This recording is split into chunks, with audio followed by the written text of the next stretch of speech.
It's week 6 of the high school football season, and this is Football Friday night. Tonight, we're separating the boys from the men. We had a bunch of good games. We're going to start with our 5 News game of the week. But, Jonathan, I'm thrilled because tonight was the first night it felt like football outside. Sweater weather and football weather are basically one and the same, right? When you need the sweater, the games start to feel a little bit more important, and that's exactly what we had today. 2 years ago, Lavaca won one single conference game. Now the Golden Arrows, they are 5-0. It's their best start since 2005. This week, Lavaca taking that unbeaten record on the road to a 3-2 West Fork team, hoping to hand them their first loss of the season. It was homecoming night for the Tigers. They were hoping to make it 3 straight wins over the Golden Arrows. We'll pick things up in the first quarter. Lavaca on the move, Maddox Snow on the option. He pitches it out to Dakota Hartsfield, and Hartsfield is moving the chains and picking up the first down. Later in the drive, Knoll back to throw. He hits Fisher Martin over the middle, and Martin gets into the end zone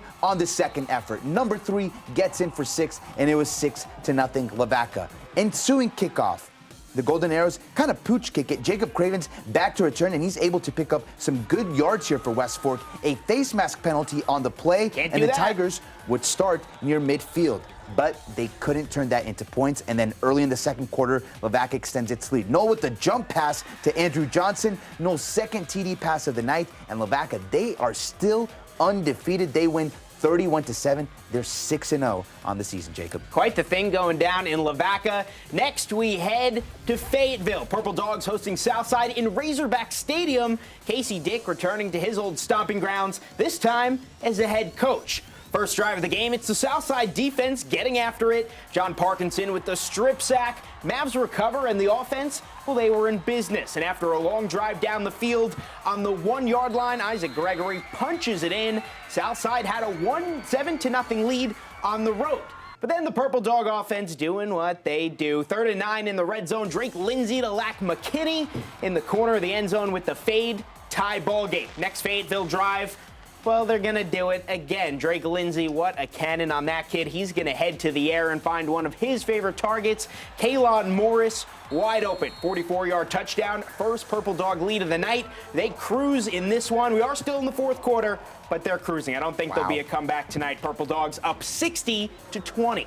That's a lot of points there for those Purple Dogs. Now, Alma hosting Pea Ridge. The Airedales had a comfortable 35-7 lead heading in to the second half, and we'll pick things up in the second half. Carlos Gonzalez here taking the handoff for Alma. He delivers a filthy stiff arm right there before going down, but not without grabbing the first down. That kept the drive going, and then Israel Towns Robinson takes it up the gut himself for the score from 2 yards out. It's 42-7 Airedales. Pea Ridge looking to make something happen on their next possession. Gavin Dixon finds Caden Rains in the flat, but on the tackle, Rains coughs it up, and the Airedales recover the fumble. Towns Robinson takes the handoff outside, throws a spin cycle on a defender, but it's met by a host of Blackhawks who stuff him short of the goal line. Alma settles for the field goal, and they get the big win in this one.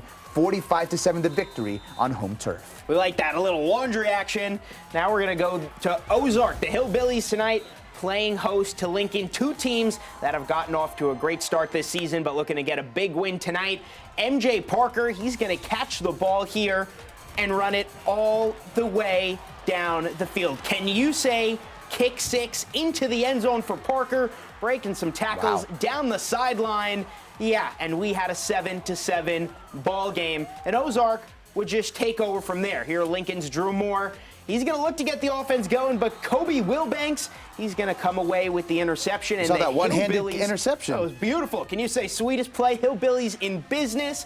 Here, Lincoln, though, they're going to move the ball down the field. Caden Brewer gets the first down, but Ozark, they were just too much tonight. Landon Wright, going, gone. That's an ode to the MLB playoffs because he is way out of here into the end zone for the touchdown. Untouched. Ozark, they are going to win this one big. Final from Hillbilly Land, 64-21. Better night for Ozark than for Jacobs Mets. Harrison and Shiloh now. My God. Harrison and Shiloh tonight, and this one was all Shiloh. Here, Eli Wisdom waiting for his man, and then he lets it go from about the 50-yard line, hits his guy, Bodie Neal. How many times have we seen them connect for touchdowns? Neal's Cafe, gotta love it. Yeah, he's great. Another touchdown for Neal, and then Shiloh, they continue to go to work. Wisdom dropping it into the hands of Noah DeJarnat, and he just plows through the defense, picks up the first down. So Ball back in Wisdom's hands, and this time he's going back to the air. What a throw. What a dime. Remember those Staples commercials? Too easy? Where's the button? That's what it looks like for this Shiloh offense. Now Harrison on offense, and the Shiloh defense there, taking cues from the offense, right? The offense scoring points, the Shiloh defense creating turnovers. They Shiloh's wanted points too, I guess. Shiloh easily able to pick up the win in this one, 55-14. Just domination. But we still got more to come. When we return, we're going to head to Oklahoma, where undefeated Gore took on Pocola. That and more when Football Friday Night continues. We're the Outside Hillbillies, and you're watching Football Friday Night. You're watching Football Friday Night on 5 News. Welcome back into Football Friday Night. Next, we're going to head over to the Sooner State, where the 5-0 Gore Pirates haven't lost a district game since, get this, November of 2018. 4 years ago. Tonight in Pocola, though, the Indians, they look to break that streak in a battle of two of the best teams that the state of Oklahoma has to offer. This matchup could determine which one is going to win the 1A league. Pocola having that home field advantage, and the Pirates waste no time getting on the board. Under 3 minutes to play in the first, gunner Dozier takes the handoff. 21 yards to the house. We see why this team is so good. Gore up 7-0. Just over 2 minutes later, 4th and 2, Noah Cooper takes it himself, 26 yards to the house. That's another Gore touchdown. 14-0 Pirates. Things not looking great for the Indians. Under 4 minutes to go in the first. Cooper, he's going to flip it out to Dozier. He does the rest. This offense is lethal. 30 yards to the end zone. Pocola blocks the kick, but the damage was done. 20-0 Pirates, and you know who it's going to be. Dozier, 13 yards out, slices and dices, making a salad his way into the end zone to start the second quarter. Pirates, they couldn't get the 2-point conversion, but it was 26-zip. It wouldn't matter. Gore takes this one, putting up basketball numbers, 61-12. Meanwhile, in Greenland tonight, a conference matchup between two teams with not that much recent history between them. Boonville and Greenland have only played twice in the last decade, with the Bearcats winning in 2018 and 2019. Tonight in Greenland, a chance for the Pirates to turn the tables and do so on home field. This was a 19-14 ballgame in the first quarter, but then the Bearcats' ground game helped them pull away. Dak Scoff here gets the handoff, and I want you to watch this. Stiff arm, get off of me. We don't condone bullying. Dak Scoff is a bad man. 203 yards, 4 touchdowns on the ground for number 34. But he wasn't the only one getting involved in this Bearcats ground game. Later in the second quarter, they handed off to Trace Hall this time, and no one is catching him either. He goes right down the left sideline, and he takes this one in for 6. It's 49-14 Bearcats, and they would add one more before the half. Cody Elliott says he wants to join in on the touchdown party. He breaks through to the second level, and cue the fight song one more time. Boonville hangs 55 points in the first half, and the Bearcats win this one by a 55-21 final. The Bearcats are 3-0 in conference play. Next, we got a little rivalry action. Harbor, they just head down the road, taking on Springdale tonight. Cats versus Dogs. Who's going to take this one? Bulldogs start the game with the kickoff. Bounces right to Wildcats. Cole Carlson, and he goes down the sideline.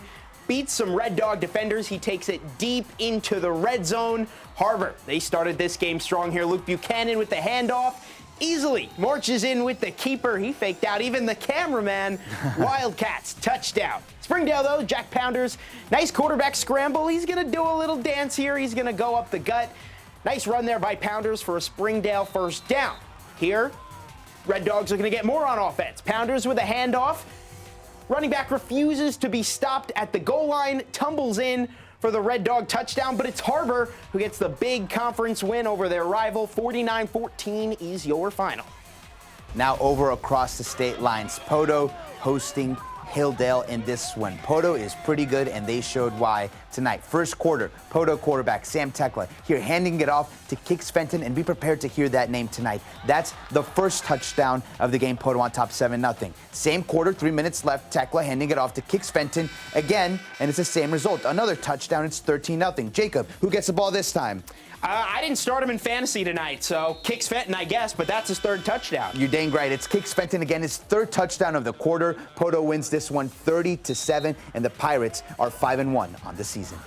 Whew, what a game there for Poto. When we return, Boonville Bentonville, excuse me. Bentonville West, they hosted Rogers tonight, battle of two of the very best teams in the 7A. Highlights from that one and more when Football Friday Night comes back.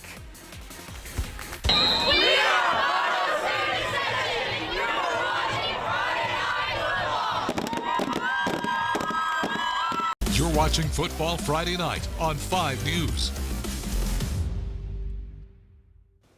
We're not done yet. We promised we'd come back, and we did. We're still going here on Football Friday Night, where tonight, a big one in the 7A between two of the best teams in that conference. And that conference is kind of going back and forth. They're all beating up on each other. You said it. We're at Rogers, where the Mounties put their undefeated record on the line against a pretty good Bentonville West squad. Yeah, I said beating up on each other, and tonight, well, that was a little foreshadow. Jake Casey here, he's going to go to the corner. Nick Bell, what a season Bell's having. Bentonville West had a 7-0 lead. And when you're talking about good seasons, you have to talk about Jake Casey here, one of the best quarterbacks in the entire state. He's going to go to Ty Durham. Ty Durham looks like he's probably going to get tackled there. Nope, he goes, throws off one defender, beats the other guy. He's in for the score. Bentonville West putting Rogers on upset alert. It's 14-0. We're now going to jump to the second half. Bentonville West still with that 14-0 lead and a little deja vu here. Casey to Durham.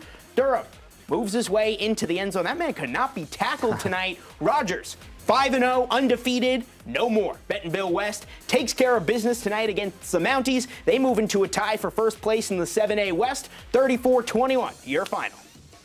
Pulaski Academy taking on Siloam Springs over in Central Arkansas. The Bruins were hoping to stay undefeated against a winless Panthers team. Siloam Springs gave them a scare, though. Here, Jackson Still. This is definitely going to be a sweetest play nominee. Just making stuff happen, and then goes to the air, finds Quentin Motzinger all alone in the end zone. It was a 7-0 Siloam Springs lead. That looked like Eli Manning. Yeah. Oh, that's bad memories as a Patriots fan. But here, Kel Busby for Pulaski Academy going to Jalen McKinney. It's a touchdown for the Bruins with some trickery on the 2-point conversion here. You're going to see it. The Bruins just dive into their bag of tricks. They pull out the double pass. And it's a big man, not touchdown, but a big man touchdown pass. 8-7 lead for Pulaski Academy. And then the Bruins would take care of business from there. This time, Busby going to Will Hawkins, and it's 14-7. Pulaski Academy just ends up getting the win in this one against Siloam Springs. The Bruins take care of the Panthers on home turf, and the Bruins get the win in this one against Siloam Springs, 64-17. We hate that Siloam Springs lost, but I did like that trickery play. We love a little trickery. Yeah, Going deep into the bag. I mean, it is October, right? Trick or treat. There you go.